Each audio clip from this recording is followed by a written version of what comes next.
Okay, this is just another short video on how to remove the rear battery and replace the BMS. So I'll just quickly go through disconnecting the power so you can work on it. Take the lid off the front box. You see I've covered the foot pad sensor contacts here so they're protected. Taken the screws out, put a box behind the lid so you can fold it up and have something for it to rest on. Now, to work on the rear end, I'd want to disengage the power completely. So the best way to do that is just to take the red wire coming out of the front battery and unplug it. You'll need to use a pair of pliers on each side and just give it a wiggle to open it up. So once you've done that, I want you to press the power button a couple of times just to remove any power that might be in the capacitors.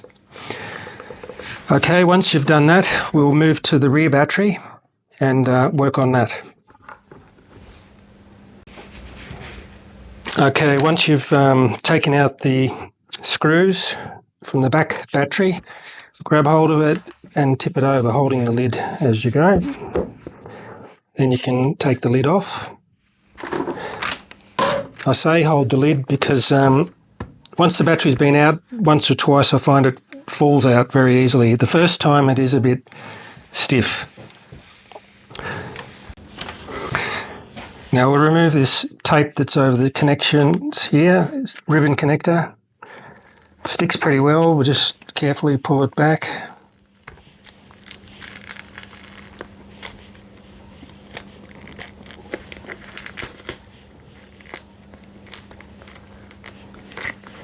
So we won't throw it away, we'll put it aside for when we're finished.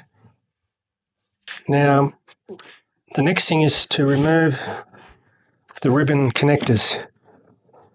These are a bit different to what I believe was on the ADV1 in that it doesn't flip up. You've actually got to push each side the black bar on the top, push it forward, and then you can just pull the ribbon out. Same with this other little one. Just push each side and it pulls out quite easily.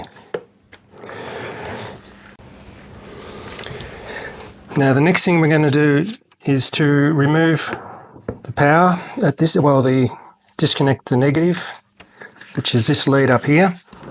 Before I do that, I'll pull these spacers out just to get them out of the way. Now we'll disconnect this connector. I like to use 2 pairs of pliers.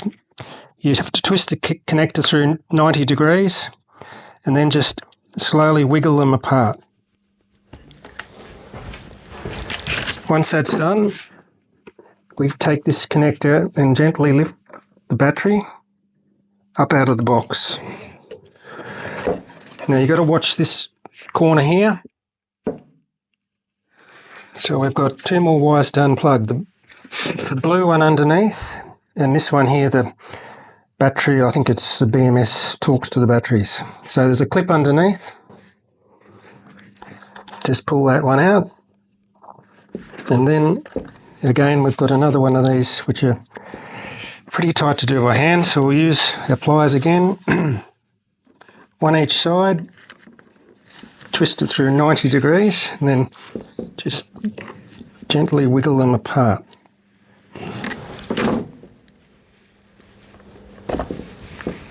So there you have your battery. I think next we'll peel this off out of the way, keep it for later. There you go, it's in bits.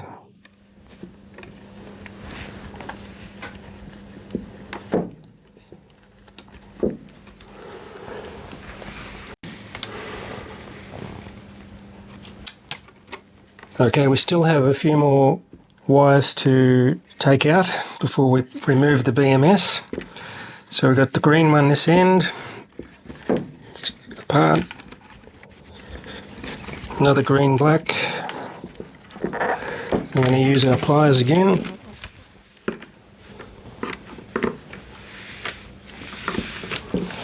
Through 90 degrees.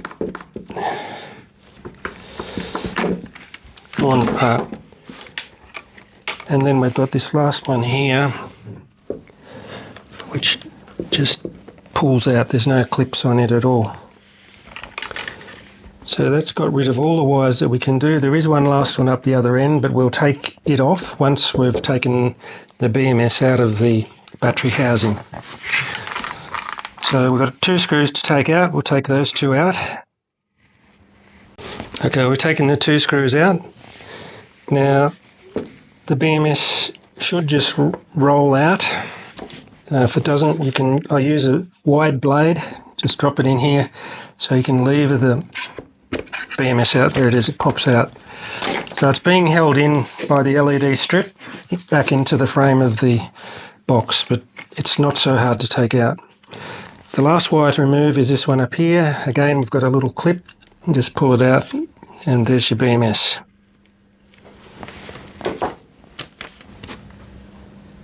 Okay, to replace your BMS, your new BMS, you just retrace your steps.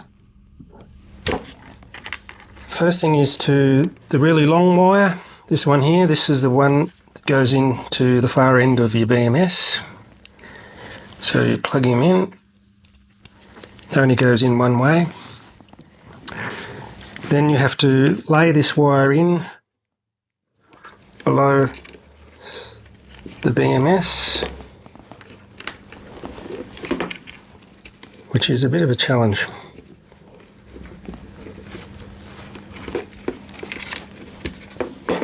Once it's in, not going to get pinched, you drop the BMS in on top and click it into position. So you got those wires in. From there on it gets easier. You've only got 2 green and black wires. They only go one way. There's only one way these connectors fit, so you can put them in with confidence.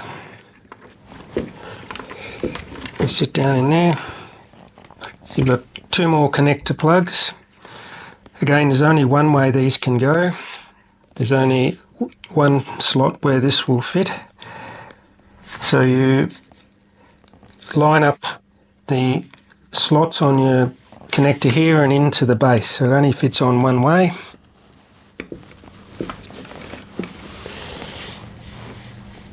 So that's all it for the BMS.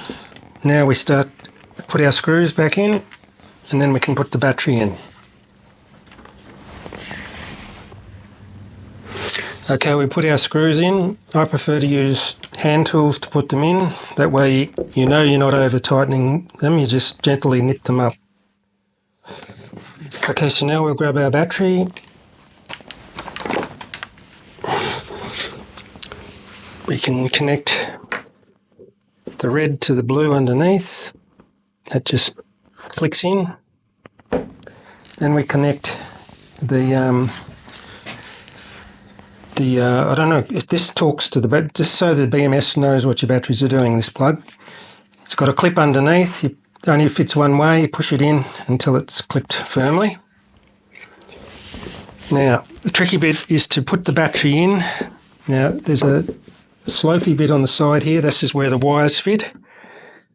The trick is to fit it in so that the wires fit alongside and underneath the battery without them getting in the way. It's easier said than done. You've also got to be careful on the side here. This connector here, it's designed in such a way that it only fits with the slightest of margins. So you put the battery to the front of the case here so that you've got plenty of clearance here and you're not going to damage it. And you slowly lower it down in, at the same time making sure the wires are not going to get squashed up or... There we go. As we push it in, then you can just drop the other side of the battery into the case. At this point you might want to put these in to press the wires down so that they're not jammed up with the battery. That'll allow you then to drop the battery into the case. So these spacers, they call them spacers, but I think their real purpose is for you to push the wires down so that they're not getting caught between this point here and the battery. So they do a good job of that. Okay, now it's time to put our ribbon cable back in. Now you carefully put the ribbon down, make sure that the black bar is all the way out. You push the ribbon in as far as it will go, and then you just clip the bar in. That locks the ribbon in place. Okay, so with the smaller one, it's the same process again. Just feed the ribbon in till it goes all the way in, and then you gently clip the black bar back into place. So that locks the ribbon in place. Just make sure the ribbons are setting square, and you're good to go. Okay, so once we've got the ribbons in, we can just poke them down in underneath to the box. We'll use our tape that we took off. Removed earlier. Put that in place just to hold it all together so the ribbons can't come out. Put our wires out so they're not going to get caught on the box. Once we've done that, we can connect our power lead back up again, which is not going to power anything up because we've got it disconnected at the front, but it's got to be put back together before we put the lid on. Another thing you might want to do is to replace this material here. What it does is passes heat from the BMS to the lid so that it can keep the BMS cool. People argue that it's not necessary, but if you've got it, put it in. If this is just destroyed, you can use the product like this. It's a non-conductive paste, but it does allow the heat from the BMS to go up through to the lid. So it's just like a grease. You put that on and then you put the lid on. It creates a connection between the BMS and the lid. I'm not going to use it now because it is a bit messy. It's all right if you're closing it up and not going to open it up again, but I'm not going to use it right now. So now we can put our lid back on. Make sure you've got your gasket in place. Once the lid's on, return to your front box. You can connect your red lead to the battery and you should be good to go.